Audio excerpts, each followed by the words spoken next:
Joining us now, the one and only Senator Ted Cruz, Republican presidential candidate. Senator, thank you so much for coming on the Kuhner Report. Jeff, my friend, always good to be with you. Senator, I want to get to ISIS and Putin, but before I do, obviously the story's broken about maybe an hour and a half. Kevin McCarthy has decided to withdraw from the speakership race.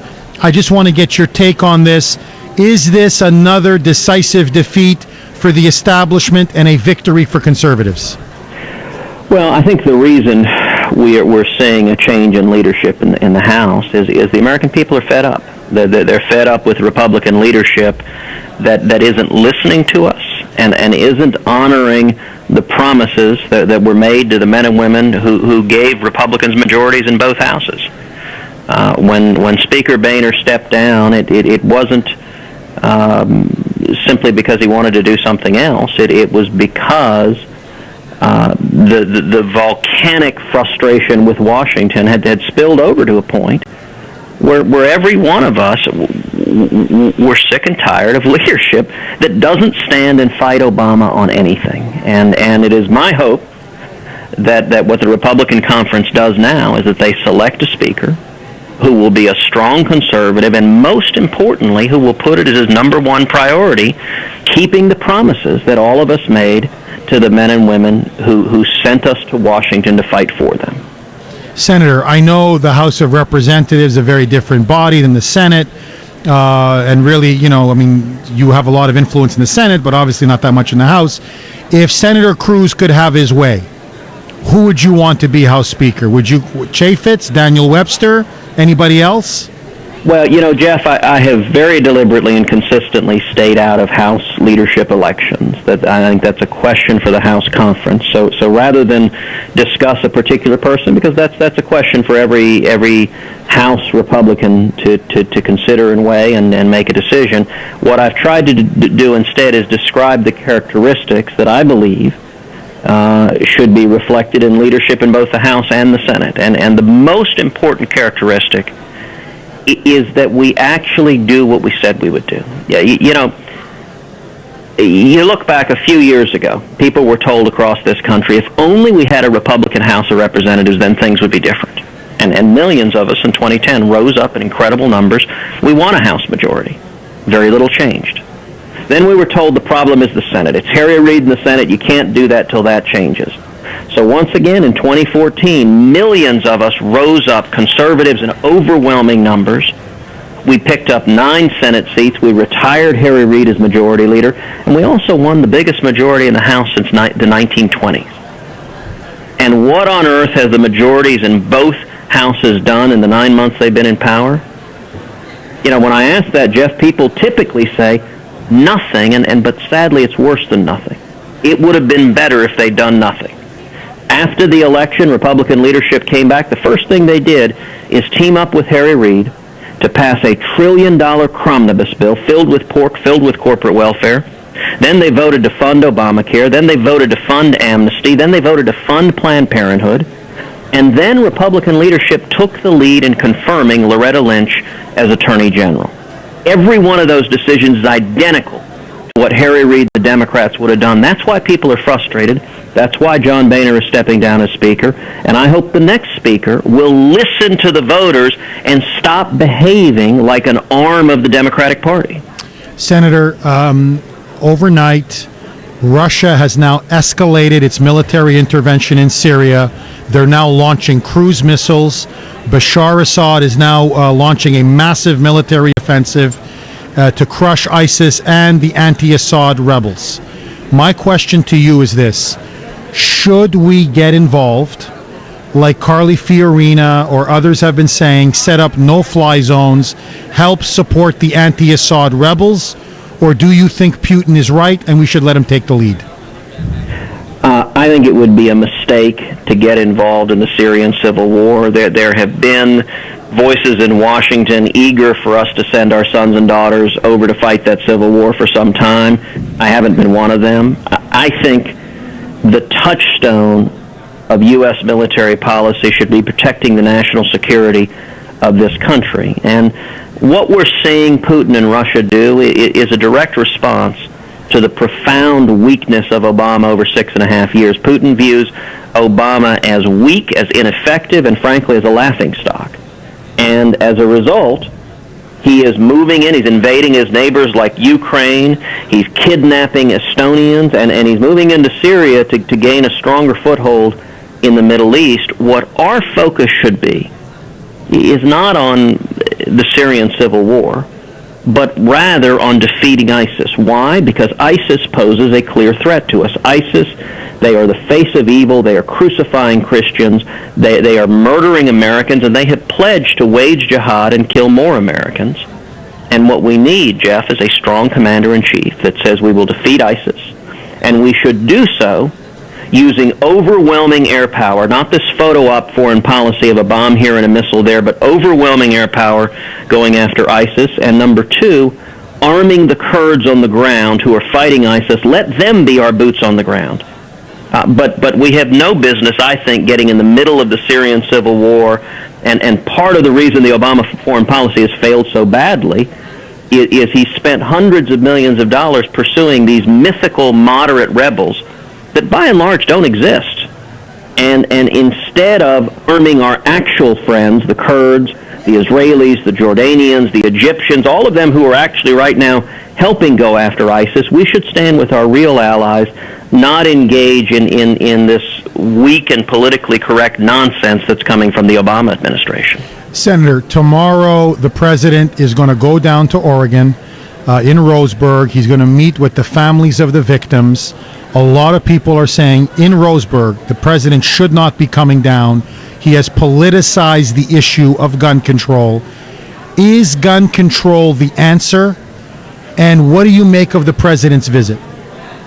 Well, look, of course not. Of course gun control isn't the answer. And you know, at this stage, Jeff, nobody is surprised when Barack Obama politicizes everything.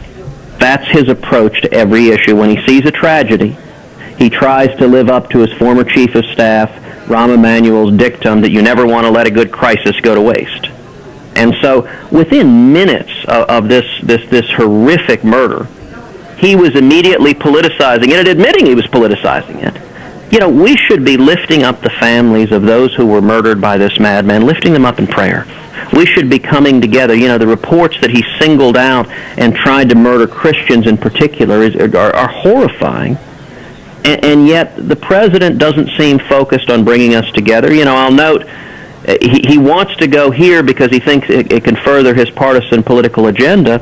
I'll note the president did not show up at the funeral of Deputy Goforth in Houston, my hometown, a police officer who was murdered, and I believe murdered in part because of the rabid anti-law enforcement rhetoric that has come from the president, has come from the attorney general, has come from this administration that has vilified law enforcement. I think that's wrong. I'm proud to stand with law enforcement, with police officers, with firemen, with EMS, with first responders who risk their lives every day. And we should not be exploiting tragedies to try to advance a partisan agenda. That's what the president's trying to do. Gun control doesn't work. The jurisdictions with the strictest gun control typically have the highest crime rates, or among the highest, and among the highest murder rates, whereas jurisdictions that protect our Second Amendment right to keep and bear arms, places like the great state of New Hampshire, places like my home state of Texas, typically have among the lowest crime rates and murder rates because violent criminals love unarmed victims. And the one thing they cannot stand is victims who can defend themselves by exercising their right to keep and bear arms. Rather than going after the constitutional rights of law-abiding Americans, the president should be focused on violent criminals and the dangerously mentally ill. But he's not interested in doing that. He's interested in going after your and my constitutional rights. And I think that's just wrong. Senator, speaking of victims standing up for themselves, Ben Carson, as you know, pretty much number 2 in many of the polls, an outsider like yourself, a conservative like yourself, has come under a lot of media fire, especially liberal media fire, for saying in an interview, well, if I was there, it would have been better had we all just rushed the shooter. He can't kill all of us. And now he's being really demonized and slandered, saying that he's blaming the victims, that he's being callous, he's being cold, he's being heartless, he's taking responsibility away from the shooter. What do you make of Ben Carson's comments? In your view, were they appropriate or inappropriate? Oh, listen, I like Ben Carson. Ben and his wife Candy, they've become friends, and I really respect and admire them both. And to be honest, I pay no attention at all to media whining. It's one of the favorite hobbies of the left-wing media is to whine and try to vilify conservatives, and it's just nonsense. It has no business in our public discourse. What we should be focusing on is how we solve real problems. Let me give you an example. Following the Newtown shooting 2 years ago, the horrific shooting where, look, I'm the father of two little girls, and anytime you see little children murdered, it's beyond horrifying. That was an opportunity where President Obama could have tried to bring us together and say, let's go after violent criminals. Instead, then, just like now, he went directly after the constitutional rights of law-abiding citizens rather than solving the problem. Well, I introduced legislation in the Senate along with Chuck Grassley that was called the Law Enforcement Alternative. It focused on the bad guys. So, for example, the Obama Justice Department in the year 2010, 48,000 felons and fugitives tried to illegally purchase firearms. Of them, the Obama administration prosecuted only 44 of them. 44 out of 48,000. Now, when I asked the administration, why aren't you prosecuting violent felons who are trying to illegally get guns, their response was to dismiss it as a paperwork offense. What is striking, that legislation that I authored, we defeated every one of President Obama's gun control proposals that would have undermined the Second Amendment right to keep and bear arms, and I led the fight against them. But yet the legislation that I authored, the law enforcement alternative targeting the bad guys, got a majority of votes in the Senate. It got more bipartisan votes, 9 Democratic votes, than any gun legislation that was introduced. And do you know why it didn't pass? Because Harry Reid and the Democrats filibustered it. Because their view was if they can't go after the constitutional rights of law-abiding citizens, they weren't interested in doing anything to go after real violent criminals. I think that is backwards.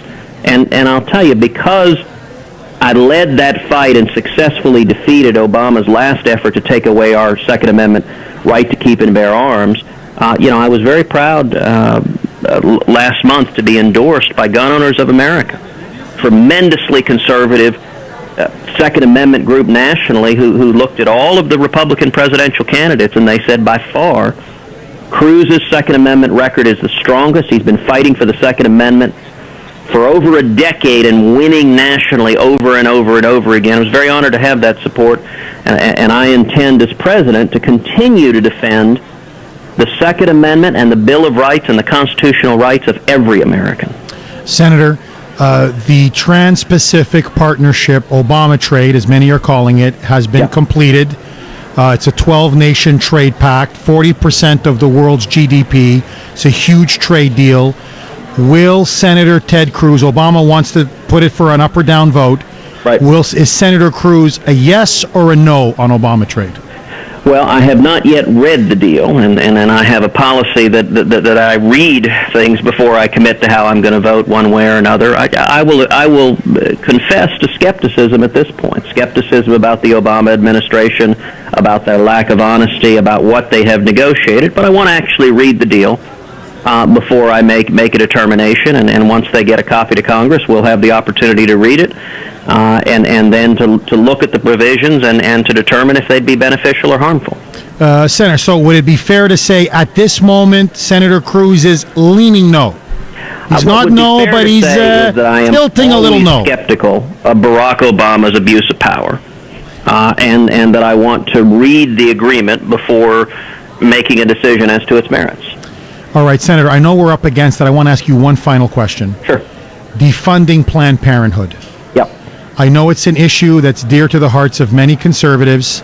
A lot of people are saying if you go for defunding Planned Parenthood, I know there's a continuing resolution, but if you wage that fight, it will lead to a government shutdown. Should a Republican-led Congress defund Planned Parenthood, even if it means a government shutdown? Under no circumstances should Congress send taxpayer funds to fund Planned Parenthood. It is a private organization. It's not part of the federal government. And it is right now under multiple investigations for being caught on film, apparently carrying out a pattern of criminal felonies, illegally selling the body parts of unborn children. That is a federal felony. It carries with it a 10-year jail term. And it ought to be the simplest proposition that, of course, we shouldn't send taxpayer funds to a criminal enterprise currently under investigation. Now, Jeff, this is a good illustration of the dynamic that's going on in the presidential race. There are a whole bunch of candidates in this race that are running as outsiders, that are running saying, I will take on Washington, I will fight Washington. I think that's a great thing for them to be saying. I'm very glad that they are. But I think it naturally leads Republican primary voters to ask the next question, okay, what is your record? When have you actually taken on Washington? And in that, my record is markedly different from every other candidate in this race. In 2013, when millions of conservatives rose up to stop Obamacare, and I was proud to lead that fight, where were the other Republicans on that debate stage? None of them stood up and led in that battle to stop Obamacare. In 2014, when millions of conservatives rose up to stop President Obama's unconstitutional executive amnesty, again, I was proud to lead that fight. None of the other Republicans running for president were anywhere to be found, had any role whatsoever leading the opposition. And, Jeff, you don't even have to go back to those fights. You can go back as far as last week. Last week, on Planned Parenthood, we had an epic drag-down fight. Now, on the debate stage in California, every Republican stated that they believed we should defund Planned Parenthood. We should stop taxpayer funds for Planned Parenthoods. Millions of conservatives rose up last week to say stop sending $500 million of taxpayer funds to a criminal organization like Planned Parenthood. Again, I was proud to lead that fight. And I have a simple question for you. Of all the Republicans in California who said that we should stop funding Planned Parenthood, where were they? Not a single one showed up and led. Do you know how much I would have welcomed, how valuable it would have been to see 11 Republican presidential candidates descend on the Capitol, stand together and say, Mitch McConnell and John Boehner, stop sending taxpayer funds to Planned Parenthood. That would have changed the fight if they had showed up and led, but instead, most of them, it seems, were in witness protection. And I would say from a Republican primary voter's view, if you're looking for someone to stand up and take on Washington, if that candidate has never in their life actually stood up and taken on Washington, that's a pretty strong suggestion that they're not going to magically start if somehow they end up at 1600 Pennsylvania Avenue. Senator, I don't want to put words in your mouth, but when it comes to standing up to Planned Parenthood and defunding Planned Parenthood, as you put it, they're in witness protection. Are you saying on this issue the other candidates are really gutless cowards? They talk the talk, but they won't walk the walk? On the debate stage, every Republican candidate pledged their opposition to funding for Planned Parenthood. And yet, when the fight was being waged, not a one of the other candidates showed up and led. They ran the other way. They did not report to duty. And their presence would have made a real difference. If we had stood together, if there was action behind the words, it would have made a real difference. I was proud to lead that fight.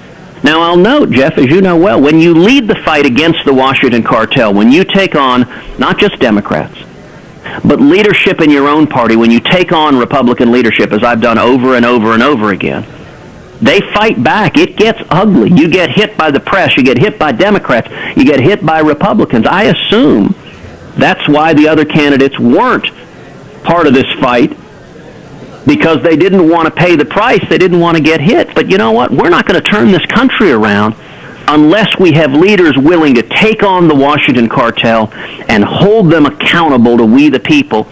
You know, that's what our campaign is doing. It's why we've seen people all over the country going to tedcruz.org, signing up, volunteering, contributing. The army we've got on the ground is incredible. And I do want to tell you, by the way, I'm going to be back in New Hampshire tomorrow. I'm going to be in New Hampshire speaking at the Republican Liberty Caucus tomorrow morning. Senator, where is that exactly? At the Crown Plaza, Nashua, 9 a.m. tomorrow at the Republican Liberty Caucus. Kuhner Country listeners will be there. They love you, Senator. Kuhner Country loves Senator Ted Cruz. Well, God bless Kuhner Country. You guys are standing up, defending freedom, defending the Constitution, and I love Kuhner Country. Senator, God bless you, my friend. Don't be a stranger, and keep up the good fight. Take care. Thank you, sir, and you as well. Take care. Cheers.